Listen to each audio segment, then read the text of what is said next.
In this video I show you how to remove the centre and side interior air vents in a Skoda Fabia 99-07. So I'll see you after this short break.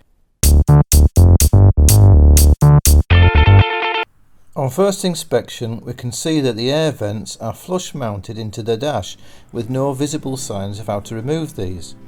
But having taken these out before, I can tell you that they are a simple push fit into the dash, held in by, in this case with the central air vent, 8 metal clips, 4 at the top and 4 at the bottom.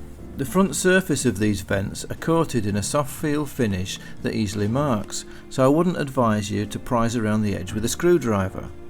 The most commonly used method to extract these is to use the professional plastic trim tools and carefully prise around the edges, but with these vents marking very easily, I prefer to use a different method that doesn't interfere with the front edge at all.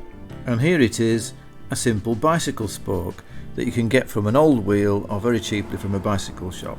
The important thing here is to get one with a 90-degree bent nipple end. If it doesn't have a bend in it, then you'll have to simply bend it in a vise with a hammer. This is, in my opinion, an ideal tool for the job, and by inserting it into the open air vents at the right point, you can hook the base of the unit and carefully pull it out. First you need to bend the spoke at the opposite end so you can pull against it, making sure it is bent horizontally opposed to the business end, so that you know the position of the hook when you insert it. If I first show you the best place to pull the vent out with the unit out, you can see just how and where to place the tool. So you want to pass the spoke above the second fin vent hole from the bottom, and if I turn the unit round you can see where it hooks onto, where the unit is just a little bit thinner near the centre with the vertical adjustment fully open position. So you want to be putting the tool in about 4" or 100mm on one side of the unit first. Hook the base securely and then in a controlled secure manner just pull it towards you slightly to release the clip on that side. Then move across to the centre on that side and do the same on the centre clip, and then again on the other vent. What you're doing is just releasing it enough so you can release the edge, and then you can take over by putting your fingers around the edge. You're not pulling the whole unit out with the tool itself, just releasing it. Once you've released it enough to get your fingers around, then take a firm hold of the unit and just slowly rock it backwards and forward to ease it out. Then if we look at the back of the unit, we can see the clips here, here, here and here.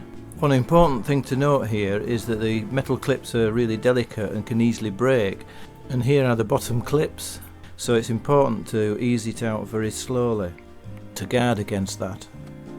Now you've just got the hazard warning light switch to remove by squeezing together the 2 clips at the top and bottom and easing it out slowly.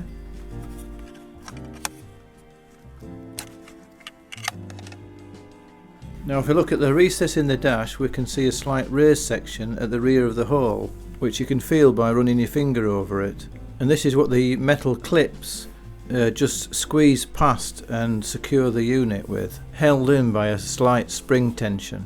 And if we look at the rear where the vents are, we can see a foam gasket that the rear of the vent just seats onto, and importantly it doesn't seem to compromise the spoke removal tool.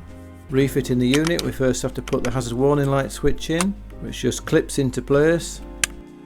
Then marry up the unit to the hole in the dash, making sure it's equidistant to either side. That's very important to align it correctly before you push it back in. And then slowly push the clips in. You can see them going in nice and gently, and it naturally wants to go in at the top rather than the bottom. The plastic ribs seen here will also guide it and hold it into place. Just push it gently back and it'll clip into place.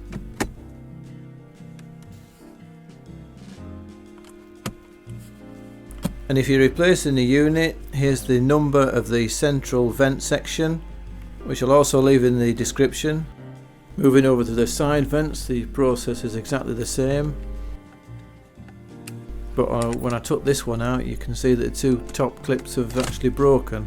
Actually, on recollection, I believe I broke these when I took them out a number of years ago, but shows that they will actually stay in place reasonably without the clips, although I've still got the bottom clips in. When I fished around inside the hole, I did actually find one of the clips at least. The other one presumably is stuck there down the middle of the dashboard somewhere. But it just shows you how weak the mounting of these clips are on the units. So what I'm going to do is, as this is plastic, I'm going to use some hard plastic glue to put them back in place, and then reinforce it with some fiberglass reinforcement around the outside of the mount, which is of course the cheaper option to buying a new one. And now the spring clips are securely in place, I can just align the unit, slot it in, gently press it into place. And there we have it. I hope this helped you out, guys. And as always, if you like this video, please like, share and subscribe, and I'll see you in the next video.